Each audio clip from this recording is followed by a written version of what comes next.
Hola, soy Juan Felipe Pineda Mesa, docente del Departamento de Matemáticas y Estadística de la Universidad Nacional de Colombia, sede Manizales. Los acompañaré hoy en una nueva sesión, esta vez en la sesión número 23 de nuestro curso de cálculo diferencial, correspondiente a la parte de derivadas y formas de las curvas. ¿Qué trataremos hoy? Trataremos algunos teoremas vinculados a la derivada y cuya importancia es casi que exclusivamente teórica, aplicándose a ciertos hechos que ocurren en las gráficas de las funciones, es decir, en las que llamamos curvas, ¿sí? Y más precisamente los teoremas a los que nos referimos y que vamos a tratar durante toda esta sesión son el teorema del valor medio para derivadas, el criterio de la primera derivada para crecimiento y decrecimiento y el criterio de la primera derivada para extremos relativos. Así que comencemos. Entonces, empezamos con ese primer teorema, un teorema muy importante en cálculo que se llama el teorema del valor medio para derivadas. Antes de enunciar técnicamente este importante resultado, miremos un hecho geométrico e intuitivo que lo inspira, ¿sí? Veremos esta gráfica después, pero quiero que veamos una animación, la siguiente, en donde se muestra en qué se inspira ese tal teorema y para qué sirve después, que es lo más importante, es decir, sus aplicaciones. Listo, entonces noten cómo tenemos acá una recta secante en dos puntos específicos, menos 3 y su imagen f de menos 3, menos 1 y su imagen f de menos 1. Secante, atraviesa esa curva entre dos puntos, ¿correcto? Y ahora lo que quiero que miremos es qué es lo que va a ocurrir con otra recta que se va a volver tangente. Obsérvenla ahí y miren cómo va corriendo f' de c. Entonces, para empezar, voy a pausar ahí un poco la animación. F' de c en este momento va en 4.38. Estoy haciendo que esa recta en verde vaya tomando cierta pendiente, ¿sí? Recuerden que la derivada en un punto C, como lo estoy llamando ahí, representa la pendiente de la recta tangente en ese punto. Por otro lado, en azul aparece calculada explícitamente la pendiente de esa recta tangente que está en azul. Mírelo ahí, es f de menos 1 menos f de menos 3, que es y2 menos y1, sobre x2 menos x1. En este caso x2 es menos 1 y x1 es menos 3. Entonces nos queda menos 1 menos menos 3. Arriba queda 7.8, que es lo que da aproximadamente acá f de menos 1 en la gráfica, ¿cierto? Si miran la gráfica está cercana a 8 en las y. Eso es f de menos 1. Y f de menos 3, observen que está cercano a 5. De hecho da 5.05. Después de hacer todo ese cociente, la pendiente da 1.37. Ahora quiero que veamos cómo va corriendo f' de c. Van 4.38, 4.11, ahí voy pausando, 3.27, 2.93, miren cómo va la pendiente, va disminuyendo. Sigue, 2.15, 1.83, véalo ahí, 1.37. Entonces, ¿qué hemos encontrado? Hemos encontrado una recta tangente en cierto punto que ya tiene la misma pendiente que la recta secante dada. Y noten que ese punto C quedó como en menos 2 punto alguna cosa. Si miran hacia abajo en el eje X en color verde bajando con líneas punteadas, a eso le corresponde una coordenada que quedó metido entre menos 3 y menos 1, que era donde estaban los dos valores principales de la recta secante, con el cual pudimos pintar los dos puntos sobre ella. Mejor dicho, si miran entre los dos puntos, el que yo acabo de parar allá, la pendiente es 1.37 y la derivada en ese punto también es 1.37. Como quien dice, existe una recta tangente que tiene la misma pendiente de la recta secante dada. Y no solo eso, sino que el punto que hace que esa recta sea tangente y con la misma pendiente queda en el intervalo ya fijo de menos 3 hasta menos 1, ¿cierto? Ahí les pongo aprender y apagar ese número que es muy importante. Eso nos ayuda a entender técnicamente ahora en qué consiste el resultado. Listo, ahora sí, podemos visualizar la gráfica. Esa gráfica que está ahí fue la última que vimos. Lo que pasa es que es en general. Ustedes miren lo que está ocurriendo. Hay dos puntos A, f de A y B, f de B, por donde se está trazando una recta secante en azul. Su pendiente, como siempre, independientemente que se hable de la derivada o no, es y2 menos y1, o sea que en este caso f de B menos f de A, sobre x2 menos x1, que es b menos a. Esa es la pendiente de esa recta que está en azul. Y hay una recta en verde que quedó con la misma pendiente que esa recta en azul. Y el punto que le correspondió con esa misma pendiente, que es el punto C en verde, quedó en el intervalo de A a B. ¿Listo? En un intervalo que ya quedó fijo por la recta secante. Es decir, que ese punto C hace, arriba como aparece etiquetado, hace que f' de C, o sea, la pendiente de la recta tangente en el punto C, coincida con la pendiente de la recta secante que está en azul. Mejor dicho, f' de C es f de B menos f de A sobre B menos A para algún punto C que se encuentra entre A y B. Ahora sí, de manera técnica, el mencionado teorema del valor medio lo que dice es lo siguiente: está inspirado en ese hecho geométrico que sucede siempre, pues bajo unas condiciones que vamos a enunciar. Si f es una función continua en un intervalo cerrado a, b y derivable, los pongo en mayúsculas, en el intervalo abierto a, b, entonces existe por lo menos un punto C en el intervalo abierto a, b, tal que f' de C es lo mismo que f de B menos f de A sobre B menos A. ¿Sí? No le vamos a hacer la demostración a este teorema, pero sí vamos a mostrar en un par de ejemplos cómo aplicarlo bien. ¿Sí? Entonces, en adelante, para no estar escribiendo teorema del valor medio, vamos a escribir simplemente TVM, para abreviar esa frase de teorema del valor medio para derivadas. Y vamos a ver nuestras dos aplicaciones. Primer ejemplo, nos dice, demuestre que la función f de x igual a x cubo menos 5x cuadrado menos 3x satisface las condiciones del teorema del valor medio en el intervalo 1,3. Y determine el valor o valores del número SC de 1, 3 para los cuales se cumple la conclusión de dicho teorema. ¿Sí? Lo que pasa es que el teorema del valor medio le dice que existe un punto C que se encuentra en ese intervalo para el cual sucede eso que él afirma, pero él no le dice para nada cómo es que hay que calcular ese número C o esos números C, porque pueden ir varios, existe por lo menos uno. Entonces, de lo que se trata este ejemplo es, en el caso en el que necesitemos conocer específicamente cuál es ese punto C que quedó en un cierto intervalo, que podamos conocerlo. Entonces, primero, que sí podamos aplicar el teorema del valor medio. Para eso se requiere que la función sea continua en el intervalo 1, 3 cerrado y derivable en el intervalo 1, 3 abierto. Entonces, como se trata de una función polinómica, sabemos que las funciones polinómicas trabajan excelente en muchos aspectos. Uno de ellos es la continuidad. Esa función es continua en el intervalo 1,3 y es derivable en el intervalo abierto 1,3. ¿Sí? Lo es, pues porque cuando uno deriva, miren, su derivada es 3x2 menos 10x menos 3 y esa derivada de un polinomio, eso no tiene problemas en denominadores radicales, de nada. Es decir, esa derivada existe para cualquier número real x. Entonces, como quedó derivada en cualquier punto, en particular queda derivada en todo el intervalo 1,3 abierto. Eso quiere decir que podemos aplicar el teorema del valor medio porque se cumplen las dos condiciones principales de ese teorema, que la función sea continua ahí en ese intervalo y derivable en ese otro intervalo. Entonces, ¿qué dice el teorema del valor medio? Le dice, vea, va a haber un punto C en el intervalo 1,3 abierto para el cual sucede esto. Vea, la derivada tomada en ese punto C, desconocido por ahora, es igual a f de B menos f de A. ¿Quién es A y quién es B en este caso? A es 1, que es el extremo izquierdo del intervalo, y B es 3, que es el derecho. Entonces, f del extremo superior, que es f de 3, menos f del inferior, que es f de 1, sobre 3 menos 1. Entonces, vamos a hallar los valores de C. Entonces, vamos a aplicar esa fórmula. Vamos a recordar primero dos cosas. Primero, que nuestra función, la que nos dieron, es x3 menos 5x cuadrado menos 3x. Segundo, que su derivada da 3x2 menos 10x menos 3. Y cuando evaluemos, necesitamos, para poder acá usar esta fórmula, necesitamos saber quién es f' de C. Entonces, f' de C queda expresado en función de C, porque C se desconoce. Nuestro objetivo justamente es conocerlo. Entonces, f' de C es 3c cuadrado menos 10c menos 3, simplemente reemplazando la c en f' de x. ¿Sí? F de 3 es tomar la función cúbica que nos dieron y evaluar en 3. Por eso nos queda 3 a la 3 menos 5 por 3 a la 2 menos 3 por 3, todo eso nos da 27. Del mismo modo, f de 1, después de evaluarse en la función, da menos 7. Entonces vamos a reemplazar todo eso en nuestra igualdad, en esa, vea, en f' de C igual a ese cociente. Entonces reemplacemos todo eso.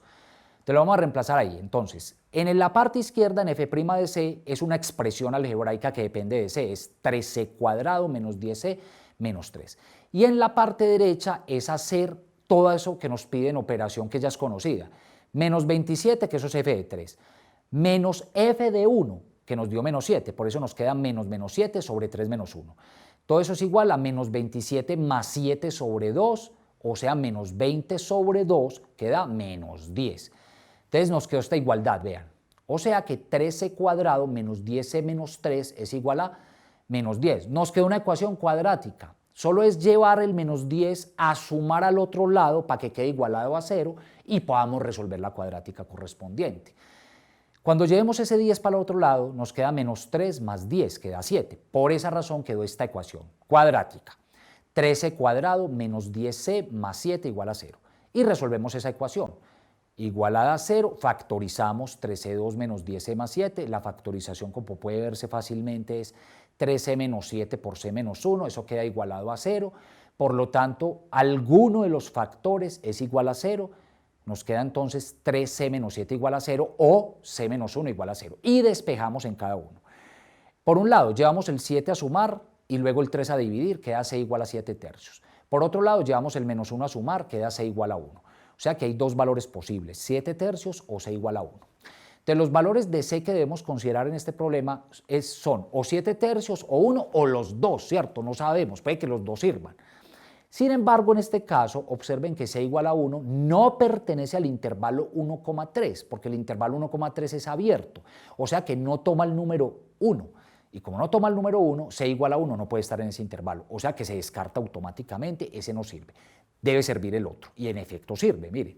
C es 7 tercios, que es aproximadamente igual a 2,33, que efectivamente ese sí pertenece al intervalo abierto 1,3. Y en consecuencia es el único punto que cumple con el teorema del valor medio en este intervalo 1,3. Listo, ya hallamos el único valor de C que satisface la condición del teorema del valor medio. Bien.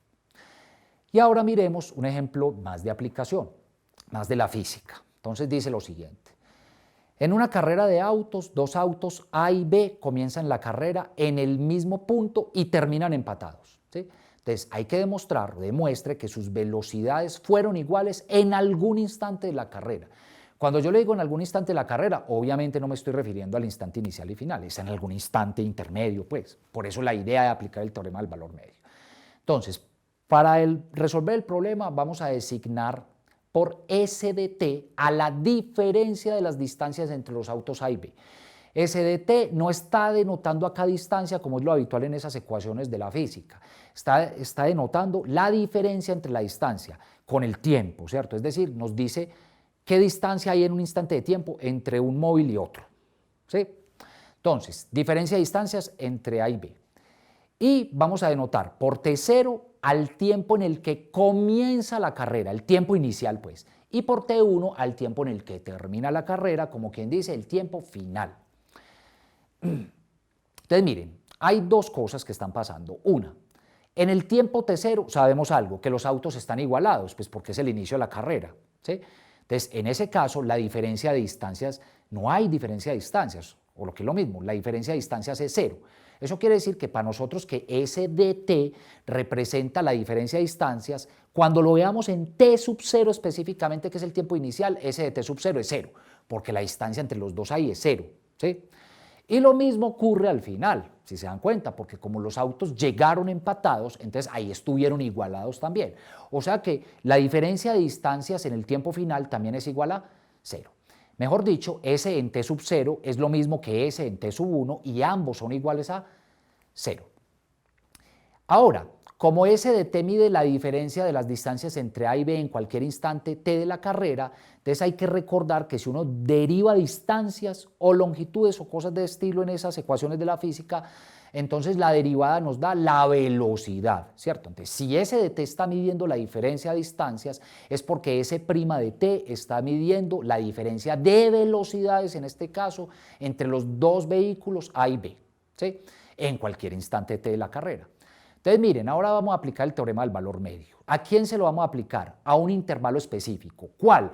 El intervalo en el que empieza la carrera y termina la carrera. El intervalo en este caso es con respecto al tiempo, porque esa es la variable independiente, ¿sí? Ese hace como el papel de las X. Entonces, nuestro intervalo va desde t sub 0 hasta t sub 1 abierto. T sub 0 tiempo inicial, t sub 1 tiempo final. Entonces, por el teorema del valor medio, podemos ver que existe un punto C que corresponde al tiempo, porque están en un intervalo de tiempo, T0 a T1, en ese intervalo T0 a T1, tal que S' de C, S' es porque estamos trabajando con la función S de t. Entonces, S' es como el F' allá en el teorema del valor medio. S' de C es S visto en el tiempo final menos S visto en el tiempo inicial, porque se arranca siempre por evaluar en el final menos el inicial, sobre T1, que es el tiempo final, menos el tiempo inicial. Pero nosotros sabemos mucho acerca de esas distancias, de esas diferencias de distancias en los tiempos inicial y final. Sabemos que son iguales a cero, ¿no?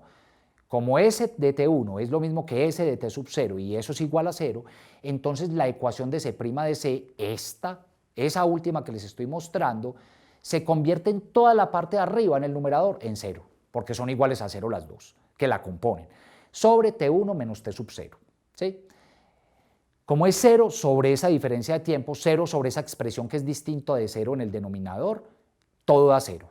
¿Qué quiere decir eso? Que S' de C da 0. S' de C. ¿Qué está denotando S' de C? Está denotando la velocidad evaluada en C. Sí, perdón, la diferencia de las velocidades. Recuerden, diferencia de velocidades. ¿Qué quiere decir eso? Que la diferencia entre las velocidades en algún punto C que se encuentra entre T0 y T1 es igual a 0. Como está denotando diferencia de velocidades y es igual a 0, pues no hubo diferencia de velocidades. Mejor dicho, las velocidades fueron iguales para algún instante de tiempo C que se encuentra entre T0 y T1 sin incluir a T0, por eso pongo ahí que C diferente de T0 y sin incluir a T1, o sea C diferente de T1. Hemos demostrado que efectivamente esas velocidades fueron iguales.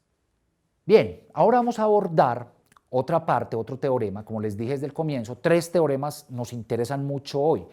Este primero que tiene algunas aplicaciones técnicas de la matemática y otras físicas, ¿cierto? Otras físicas como la que acabamos de ver. Y estos 2 teoremas que vienen, que son el criterio de la primera derivada para intervalos de crecimiento y decrecimiento y el de extremos relativos, que cobran una importancia más bien teórica en términos de gráficas de funciones, ¿sí? Para hallar máximos y mínimos y dónde crece y decrece la función. Entonces, miren, para empezar, deben tener presente que en la sesión anterior se vio la importancia que tiene la primera derivada cuando queremos encontrar los posibles máximos o mínimos relativos, que llamamos extremos relativos, si es que existen para una función dada. Y a esos puntos, si recuerdan en esa sesión anterior, se les llamó puntos críticos o valores críticos de la función, ¿sí?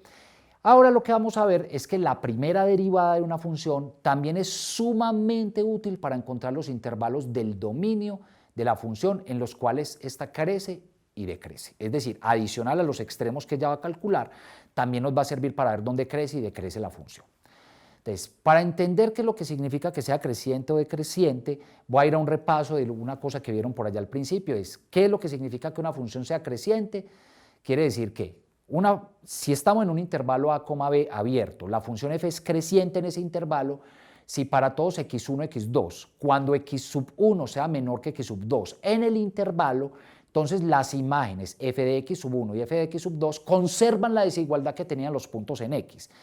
Si x1 es menor que x2, entonces sus imágenes respectivas, f de x1 y f de x2 queda f de x1 menor también que f de x2. Mírenlo desde ese punto de vista. Se preserva la desigualdad con la función. Mientras que en el caso decreciente, la función va a ser decreciente en un intervalo a, b, si ahora pasa lo contrario, se voltea la desigualdad. Cuando x1 sea menor que x2 en el intervalo, entonces f de x1 va a ser ahora mayor que f de x2. ¿Sí? Voltea la desigualdad con respecto a la desigualdad que tenía en el dominio de la función, ¿cierto? O en el intervalo en este caso. Con eso en mente, vamos a enunciar y a demostrar el famoso teorema que corresponde al criterio de la primera derivada para crecimiento y decrecimiento. Entonces, sea f una función continua, otra vez en mayúscula, en el intervalo a, b y derivable en el intervalo a, b abierto. Entonces, se tiene lo siguiente. Primero, si f' de x es mayor que 0 para todo x en el intervalo abierto a b, entonces f es creciente en AB. Excelente, eso nos da un criterio súper bueno para examinar sin mirar si voltea desigualdades o no, un excelente criterio en términos de la derivada para ver cuándo una función es creciente. Lo que nos dice, la derivada es positiva en un intervalo, la función crece en ese intervalo, ¿sí? Y ahora la otra, si ahora la derivada es menor que 0 para todo x del intervalo, entonces f es decreciente en ese intervalo. Como quien dice, si la derivada es negativa es porque la función es decreciente en el intervalo donde esté trabajando. ¿Sí? Súper criterio para eso. Miremos su prueba. Esas condiciones que están subrayadas en mayúscula de continuidad y derivabilidad de la función, eso es señal de que va a usar el teorema del valor medio, porque miren que obedece a las mismas hipótesis que carga el teorema del valor medio. Entonces, demostración, nuestra hipótesis. Suponemos que f es continua en a, b y es derivable en el abierto a, b. ¿Qué sabemos? ¿Qué nos dicen como hipótesis? En la primera, f' de x es mayor que 0 para todo x del intervalo AB. Entonces, mírelo ahí. Sean f' de x mayor que 0 para todo x en AB y supongamos que x1 es menor que x2 en ese intervalo AB. ¿Qué es lo que hay que demostrar para que sea creciente? Que f de x1 también sea menor que f de x2. Entonces, miren, obviamente, como f es continua en a, b y derivable en a, b abierto, en particular f queda continua en x1, x2 cerrado. ¿Por qué razón? Pues porque como x1 y x2 están en a, b, en el intervalo, y ya sabemos que en todo el intervalo es continua y derivable, pues en particular para esos dos puntos x1 y x2 sucederá lo mismo cuando usted lo restrinja al intervalo. Entonces, queda continua en el subintervalo de AB, que es x1, x2, y derivable en el subintervalo del abierto a, b, que ahora es x1, x2. Debido a eso, le podemos aplicar el teorema del valor medio a ese intervalo x1, x2. ¿Sí? Se puede porque la función quedó continua en el cerrado y derivable en el abierto, y eso es lo que exige el teorema del valor medio. Entonces, por el teorema del valor medio existe un punto C en ese intervalo x1, x2, y por lo tanto en todo el intervalo AB, porque contiene ese intervalo, tal que f' de C es f de x2 menos f de x1, dividido entre x2 menos x1, ¿cierto? F de B menos F de A, en este caso, quien actúa para mí en este intervalo en específico como B es x2, el final, y el otro es x1, el inicial, sobre x2 menos x1. O equivalentemente, vamos a hacer una cosa, vamos a llevar el x2 menos x1 a multiplicar al F' de C, es decir, estamos despejando pues. Llevamos a multiplicar y eso nos permite despejar la diferencia de arriba, la del numerador. Entonces nos queda que f de x sub 2 menos f de x sub 1 es igual a f' de c multiplicado por x2 menos x1. Ahora, ¿qué es lo que está ocurriendo? Una de nuestras hipótesis nos dice que f' de x es mayor que 0 para todo x del intervalo a, b. Y como c pertenece a b, porque el teorema del valor medio garantizó que había un c en AB, para el cual sucedía algo, pero lo más importante es que C pertenece a ese intervalo a, b, porque según lo anterior, f' de x es mayor que 0 para todo x del intervalo. Entonces, f' es mayor, f' evaluado en C es positivo, eso es lo que sabemos. Y por otra parte, como x1 es menor que x2, entonces cuando restemos a x2, le restemos el x1 del lado izquierdo, mírenlo, lo pasamos para el otro lado, x2 menos x1 es mayor que 0, queda mayor que 0.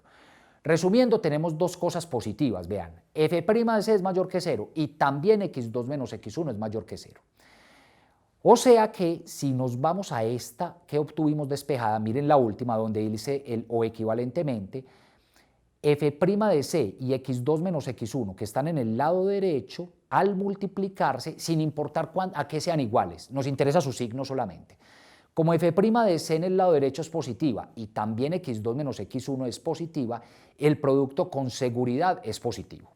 Como f de x2 menos f de x1 es igual a ese producto, lo que estamos diciendo es que x2 menos f de x1 quedó mayor que 0, porque es igual a esas dos cantidades positivas, al producto de esas dos cantidades. Y despejando, llevando el f de x1 de negativo a positivo para el otro lado, lo que nos quedó es que f de x2 es mayor que f de x1. O mejor, lo que es lo mismo, si lo miro de derecha a izquierda, es lo mismo que decir que f de x1 es estrictamente menor que f de x2. Eso era lo que queríamos demostrar. Partimos de que x1 era menor que x2 y logramos deducir con nuestras hipótesis que f de x1 es menor que f de x2. ¿Qué quiere decir eso? Que la función es creciente en ese intervalo a, b. Entonces nuestra función es creciente en a, b. ¿Cuándo? Cuando la derivada sea positiva. La segunda parte se prueba de manera parecida a la anterior, se le deja como ejercicio, es bueno que la practique imitando los pasos que hicimos en la otra, solo que ahora tiene que ser negativa, ¿sí? Muy bien. Y segundo, vamos a entrar al criterio de la primera derivada para extremos relativos. Entonces, miren, también la primera derivada se puede utilizar conjuntamente con ese criterio que acabamos de ver, el de crecimiento y decrecimiento, para determinar los extremos relativos de una función cuando esos existan, ¿sí? Para ello aparece este teorema que se conoce como criterio de la primera derivada para extremos relativos. ¿Listo? ¿Qué dice ese teorema? Y lo vamos a demostrar. Vamos a demostrar la parte 1 y dejamos la segunda como algo análogo a la primera. Entonces, sea f una función, de nuevo, continua en un cierto intervalo i de su dominio. Y sean a, b y c puntos de ese intervalo c, tal que c, primero que todo, es un punto crítico de la función, ¿sí? Es un punto crítico, o sea, o la derivada de i da 0 o la derivada de i no existe. Y c que pertenezca al intervalo a, b, es decir, c se encuentra entre a y b, pero no puede ser a y tampoco puede ser b. Entonces se tiene lo siguiente: si f' de x es mayor que 0, para todo x que vaya desde a hasta c, recuerden que c es como un punto intermedio entre a y b, él está ahí metido. Entonces, si la derivada es positiva para todo x que vaya desde a hasta c, pero la derivada se vuelve negativa de ahí en adelante, de c hasta que termine el intervalo hasta b, entonces es porque ahí hay un máximo, un máximo relativo de la función f. Y dos, si ahora ocurre lo contrario, si la derivada viene de negativa, o sea, decreciente desde a hasta c, pero empieza a volverse positiva cuando llega a c, que es el punto crítico, entonces es porque en c pasó de negativa a positiva. En ese punto c se determinó un mínimo relativo para la función f. ¿De acuerdo? Bien. Antes de que hagamos esa demostración, yo quiero que miremos a continuación en una animación cómo es que se están mirando los dos teoremas al tiempo, ¿sí? Es decir, que efectivamente rectas que van positivas así, f' de x mayor que 0, sí corresponde a funciones que van creciendo en el intervalo, y que efectivamente cuando llega a 0, ahí está el máximo, el mínimo, y que luego empieza a decrecer, como lo afirma el teorema número 3. Entonces vamos a mirar esa animación y pasamos a la demostración. Bien, miren entonces, por favor, cómo la función va volviéndose creciente. Miren cómo se va moviendo la recta en verde. La función en rojo está creciendo y al mismo tiempo que va creciendo, miren la recta tangente en verde, las rectas tangentes, cómo van recorriendo eso, y miren arriba cómo va corriendo la derivada. 2,31, 2,13, son todas positivas, ¿cierto? Entonces, creciente, f' de x mayor que 0. Va subiendo y miren ya cómo va poniéndose en forma horizontal la derivada. Listo. La derivada dio 0 ahí hay un máximo, ¿cierto?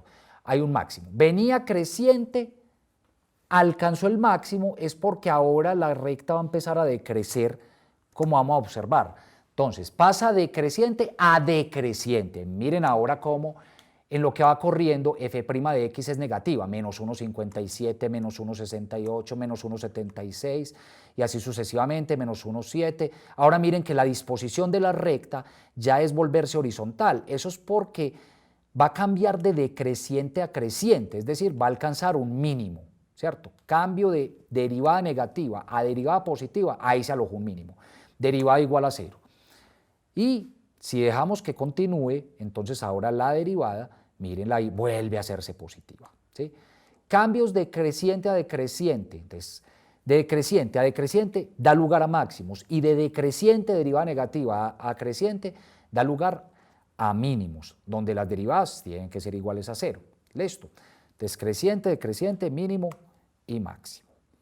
Listo, ahora sí. Con eso que acabamos de ver, cómo funcionan el aparato de esos dos teoremas usados conjuntamente. Los C deben usarse conjuntamente, es efectivo ahí. Cuando usted usa el primero para ir al segundo y calcular los extremos relativos, ahí es donde es importante, creciente a decreciente para que dé máximos y mínimos. Entonces, primero, como C es un punto crítico de f, entonces este determina un posible extremo relativo, posible. Entonces, 1.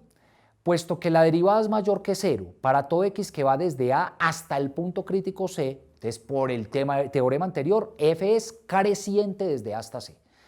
Eso quiere decir que para todo x que usted tome entre a y c, por ser creciente, eso va a implicar que las f de x para todo x quedan menores que la f de c. Es mirar la desigualdad a la derecha. Queda así pues porque conserva la desigualdad. Allá tenemos x menor que c, si notan en la línea anterior. Por lo tanto, cuando evalúen las f de x, en las f, queda f de x menor que f de c. Llamémosle a ese número 1. Y por otro lado, f de x es menor que 0 para todo x que vaya ahora desde el punto crítico hasta b, que es donde se completa el intervalo de a a b. Entonces ahí f es decreciente en c, desde c hasta b, en el intervalo c, b. O sea que para todo x que esté entre c, que es el punto crítico, hasta b, que es donde termina, se debe tener que f de c, mírenlo ahí, ahora voltea el intervalo, voltea la desigualdad, perdón. Cuando evaluemos, mire que c es menor que x, ahí arriba. Pero ahora, como es decreciente en ese intervalo, cuando evaluemos f en c, ahora va a quedar mayor que f de x para todo x entre c y b. Esa la vamos a llamar 2. Entonces, por 1, miren que 1 es esto, es lo mismo que f de c mayor que f de x, vean. Por 1, f de x es menor que f de c, para todo x entre a y c. Pero, si usted la mira de derecha a izquierda, eso es lo mismo que decir que f de c es mayor que f de x. Y, por otro lado, por la 2, esa sí ya está listica, f de c es mayor que f de x para todo x desde c hasta b. Entonces, miren lo que está pasando. F de c siempre es mayor que f de x, pero lo hace como en dos etapas, una desde A hasta C y la otra desde C hasta B. ¿Y eso qué quiere decir? Que la imagen en C siempre supera a todas las imágenes para cualquier x que se encuentre entre A y B desde que no sea C, claro, ¿cierto? Que en C es donde va a alcanzar el extremo. Entonces, por definición de máximo relativo, si la imagen en un punto es mayor que todas las imágenes, es porque en ese punto hay un máximo relativo, es decir, f de c efectivamente constituye un máximo relativo, donde fue el cambio de creciente a decreciente. Y como les dije, la prueba de 2 es semejante a la anterior. Y finalizamos con un ejemplo que ilustra cómo usar conjuntamente esos dos criterios anteriores. Una cosa que debe quedar claro es que siempre es importante el punto crítico. Ellos son los que le dicen dónde crece, dónde decrece y dónde hay cambio en los signos de la derivada para determinar máximos y mínimos de la función, o sea, extremos relativos. Entonces, el ejemplo dice lo siguiente: determinar los intervalos de crecimiento y de decrecimiento, así como los extremos relativos de la siguiente función. Es decir, nos piden usar el criterio de la primera derivada para crecimiento y decrecimiento y el criterio de la primera derivada para extremos relativos. Entonces, nuestra función es esa, 3x menos 2 multiplicada por la raíz cúbica de x. Siempre, como les dije, para comenzar debemos hallar los valores críticos de la función, es decir, aquellos x para los cuales, en el dominio de la función, para los cuales la derivada da 0 o para los cuales la derivada no existe. Acá se nos van a presentar los dos, miremos. Vamos a derivar esa función, entonces, derivada de un producto, el producto de 3x menos 2 por raíz cúbica de x, entonces es la derivada del primero, que es la derivada de 3x menos 2, da 3, por la raíz cúbica de x sin derivar, más 3x menos 2, que es el primero sin derivar, por la derivada del segundo, que es 1 sobre 3 raíz cúbica de x cuadrado. Es una derivada común, está en las tablas de derivación. Eso nos da 3 raíz cúbica de x más 3x menos 2 por ese cociente, unificándolo nos da 3x menos 2 sobre 3 raíz cúbica de x cuadrado. Ahora hacemos la suma de esos fraccionarios. 3 por 3, eso nos da 9. Raíz cúbica de x por raíz cúbica de x al cuadrado da raíz cúbica de x a la 3.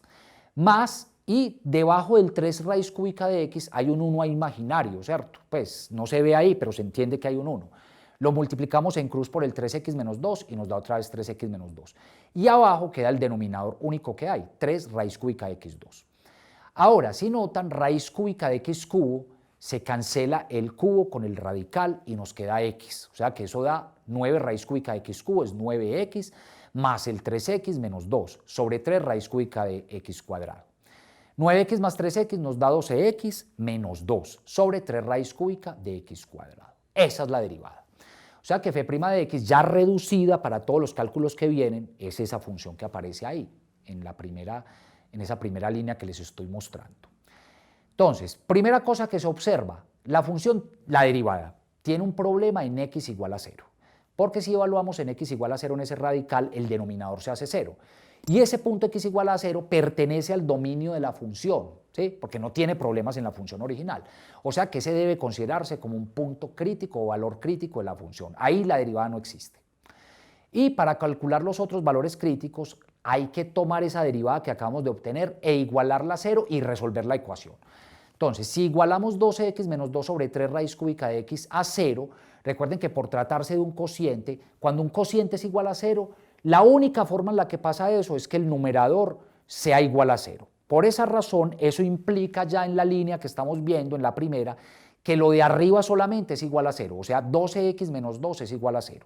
Se despeja, se lleva el 2 a sumar, queda 12x igual a 2, luego se pasa el 12 a dividir, queda x igual a 2 doceavos, que después de reducir, tomando mitad y mitad, nos queda un sexto. ¿Listo? Por lo tanto, x igual a un sexto es otro valor crítico de la función, o sea que tenemos dos valores críticos. X igual a 0, que se debió a la no existencia de la derivada en ese punto, y x igual a un sexto, que se debió a que ahí la derivada da 0. Entonces, con esos dos valores, siempre, como su idea es medir signo de derivadas, cada vez que usted vaya a medir signo de funciones, tiene que ir al cementerio, entre comillas, o a la ley o al método de los signos para ver en dónde es positiva y dónde es negativa, ¿sí? Entonces, con esos dos valorcitos, que son los críticos, vamos a ir al cementerio, pues al método del cementerio, a analizar los signos de esa derivada. Entonces, miren, ¿cuáles son los factores que constituyen a f' de x? Son 12x menos 2, ¿cierto? Mírelo acá, y 3 raíz cúbica de x al cuadrado. Entonces, esos dos aportan de a punto en el cementerio. 2x menos 2 aporta el 1/6 y 3 raíz cúbica de x al cuadrado aporta el 0. Véalos ahí. En el cementerio, en la parte de arriba, que da desde menos infinito hasta más infinito, aparecen dos puntos mezclados, 0 y 1/6. 12x menos 2, cuando tome un valor a la derecha de 1/6, que es el que se le asocia a ese factor, es positivo. Entonces a la izquierda todo es negativo. Y al otro, que es el de 3 raíz cúbica de x al cuadrado, le corresponde el número 0.